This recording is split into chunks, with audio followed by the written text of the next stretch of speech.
Outrage erupts over South Korean student tortured to death in Cambodia.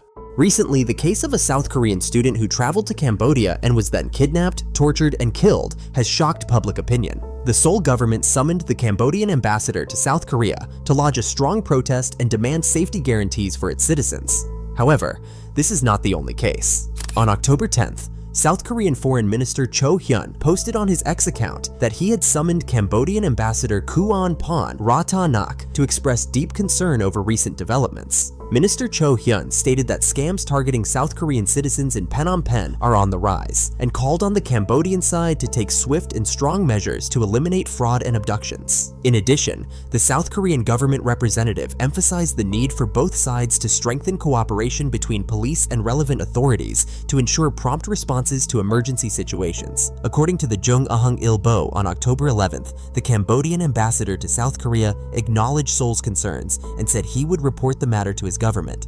According to South Korean media outlet News One on October 12th, the 22-year-old victim, referred to as A, was a university student from North Gyeongsang province. He left South Korea on July 17th to attend an exhibition in Cambodia. About a week later, his family received a phone call from a man speaking a mix of Chinese and Korean, demanding 50 million won, approximately 35,000 USD, to resolve a problem allegedly caused by A. Suspecting foul play, the family immediately reported the incident to the police and contacted the South Korean embassy. However, 4 days later, all communication with the blackmailers was completely cut off. On August 8th, A's body was discovered near Bokal Mountain in Kampot province, believed to be the site where he was held captive. According to the investigation report, the victim had been severely tortured, leading to cardiac arrest. The death certificate issued by Cambodian police listed the cause of death as cardiac arrest due to extreme pain. However, the victim's body has not yet been repatriated to South Korea.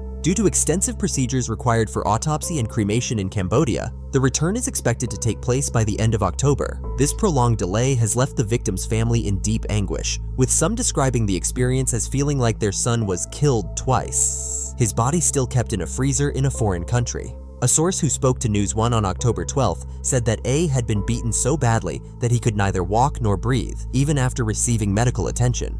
In a related development concerning scams targeting South Korean citizens, Jiho Ilbo reported on October 12th that 2 other South Korean nationals who had been held captive in Sihanoukville, Cambodia, were rescued after enduring 160 days of torture. The 2 victims were deceived into joining a phone scam network while seeking high-paying jobs. They were freed from captivity on October 2nd through a rescue operation led by lawmaker Park Chan-dae of the South Korean Democratic Party. The victims confirmed that many fellow nationals remain imprisoned. At the end of September, lawmaker Park Chan-dae submitted a proposal to the National Assembly to amend the Consular Assistance Act. In his proposal, he called for enhanced monitoring and early assessment of cases involving South Korean citizens abroad, as well as swift responses to reports of missing persons.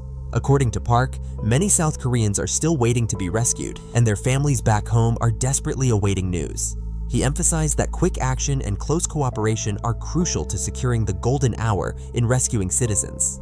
According to data reported on October 3rd by the South Korean Ministry of Foreign Affairs, cited by KBS, incidents of South Korean citizens being kidnapped and extorted in Cambodia have rapidly increased. While there were only 10 to 20 cases annually between 2022 and 2023, the number surged to 220 last year and reached 330 in just the first 8 months of this year. Amid the growing concerns, since September 17th, South Korea has raised the travel alert level for Phnom Penh to level 2, travel restrictions, and issued a special level 2.5 warning for high-risk areas such as Sihanoukville, Bokal Mountain, and Bavay. The South Korean Ministry of Foreign Affairs also advises citizens to avoid traveling to Cambodia unless absolutely necessary.